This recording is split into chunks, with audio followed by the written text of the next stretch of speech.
Hey guys, in this quick tutorial, I'm going to show you how to find Etsy store link. The steps are very simple and easy. So without any further delay, let's hop into the video. First, open your web browser.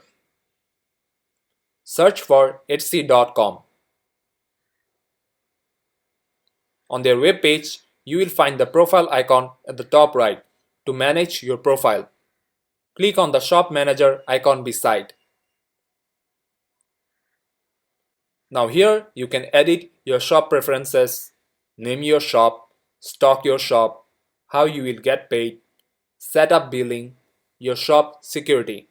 Now if you have a Etsy store created for yourself before, you will find it in the bottom left on the sales channels option. Or what you can do is go to the search bar and search by your shop name. For example, you can search fieldgoals.etsy.com. and then you will be redirected to your shop. So this is how you find your store link on Etsy.